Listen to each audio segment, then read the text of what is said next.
talk about how you can use Keynote to make an animated video. Once you've collected the different images that you're going to use in your animation, that could be things that you've drawn, things that you've generated on something like Adobe Firefly, or images that you found that are copyright free, you are going to open up Keynote. You will press the plus sign, choose theme.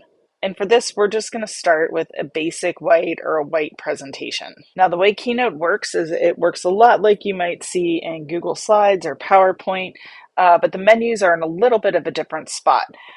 You'll just follow the directions to do things like add text to get you started. Now, we're going to start adding slides to the story. To add a slide, you're going to press the plus sign on the bottom left, scroll up, and choose blank slide. Now you want to put your setting in your background. To do that, you're going to press the paintbrush. The paintbrush is where you will find all of your editing tools for the different elements on your slide. You're going to choose background, image, change image, and then you're going to choose a photo from your photo area. Once that's in, you're ready to add your next element. To add the next element, you are going to add a photo to be your character.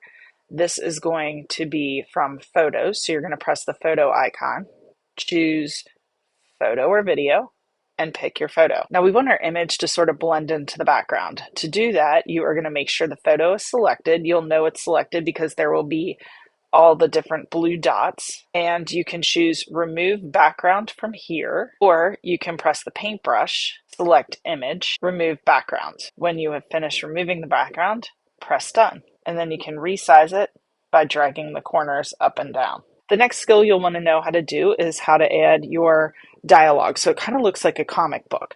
To make it look like a comic book that has dialogue, you're going to press the shapes and you're going to choose either the round or the square dialogue box. Now, this will come in a predetermined color. Usually it'll be blue, it might be black. You can change the color by making sure that object is selected, and then you're going to press the paintbrush. Remember, the paintbrush always is where you're going to find your formatting tools. And then we are going to want our text color to be black. And we'll want the style of this, if you press fill, to possibly be white or another color like that. You can resize by pressing the corners and drawing up, and you can pull that speech bubble around closer to the character's mouth if you needed to do that. To enter your text, you're just going to double tap and type. Okay, so now that we have our character and we have our first speech bubble, we're going to want to add some sort of action. So here, I want my character to come in from off the scene. So I'm going to drag my character all the way over to the side. He's still selected, and I'm going to choose animate. And for this, I don't need him to appear or anything. I just need him to move into the scene. So I'm going to choose add action, create path. That puts a little red dot on him, and then I can move him to the place where I want him to end up. Now that's going pretty fast, some people might say. So after I've pressed done, I'm going to press motion path, and the duration is 1.20 seconds. So I could turn that up to maybe 4, and that's going to slow him down a little bit. And you can see by testing it how he goes then. Okay, so I like that, and I'm just going to stick with it. So I'm just going to tap off the screen, and you'll see here that up at the top, I'm working in my animate slides. It'll be blue, and it'll say animate slides and objects. So from here, I can just go ahead and tap on my text, and here I'm going to add a build-in. So my build-in, I can have it shimmer in, or I could just have it appear. So I'll have it appear, and when I'm finished, I can press the close button and done. So let's just take a look at how this looks by pressing the play button. I'm going to tap my screen to make my character enter, and then I'm going to tap my screen again to make the dialogue appear. Now I want to add a build out for my dialogue so that it goes away. To do that, I'm just going to tap on the image, choose animate. This time I'm going to add a build out, disappear. I'll close that build out menu, and I'll see that I have down here at the bottom, it says appear and then disappear. To see this in the line of how everything's going to go, if I press the 3 lines in the top right, I'll see I have my king entering, I have the dialogue appearing, and then I have the dialogue disappearing. Each of these things happens on a tap. So that means every time I tap a screen, something different happens. Now I can combine things if I want so that I don't have to keep tapping. Maybe I want the king to enter and then I want high to appear with that. So I could do after the transition or after a delay of maybe 2 seconds. Let's see how that looks. So I tap my screen, my king enters, and then the high comes up. I tap my screen again, and the high goes away. So that's how I can kind of mess around with my animations. I'm going to go ahead and press done. Now it's time to add another scene.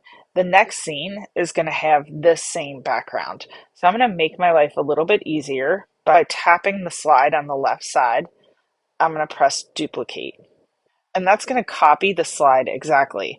So in this case here, I don't need the king to be all the way out to the side because he's already entered. So what I'm going to do is I'm just going to tap the king and I'm going to tap animate and I'm going to pull up this build order and I'm going to swipe on the king to delete his entrance. And now I'm going to type in here and change the dialogue.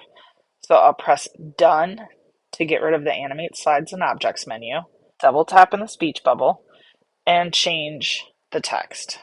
Now, if I wanted to add a character to the scene, I'm just going to do what I did originally. I'm going to tap on my picture to add photo. I'm going to add my new character, tap it, remove the background, press done, resize. And now I have to animate my new character to come in. So I'm going to tap my character, choose animate, and I'm going to have this character pop in like he's just appeared.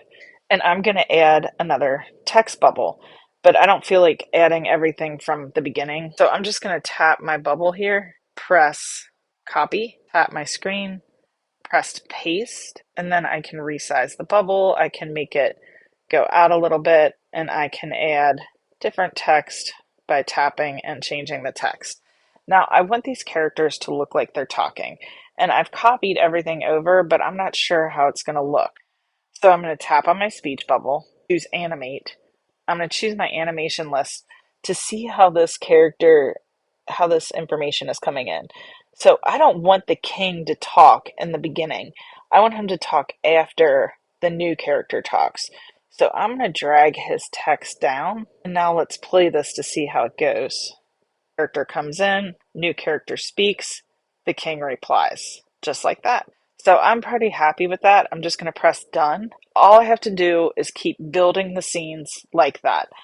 So if I just press and hold, I can duplicate the same slide and just keep the characters talking back and forth. When I'm ready for a new scene, all I have to do is press a new blank slide, come up and add my background, and I pick one of the new scenes that I've never used, and then I build out my characters. You can also copy characters from scene to scene. So if I press and hold and press copy and go to my new scene, I can press paste. And all that's going to do is it's going to save you time and energy if you just use that copy and paste and duplicate over and over to get your characters in. So those are just the basics. You're going to need to kind of play around and see what else you can figure out. Remember, always look in that paintbrush. That's going to help you. You can arrange your objects. You can flip them horizontally if you need to flip your character so it's facing a different direction. There's lots of different things, but you have to just keep kind of tapping and pressing the paintbrush to see where it is, or tapping and pressing animate and checking your animation list, or adding build in, build outs, and actions. Okay, if you guys have any questions, make sure you let me know.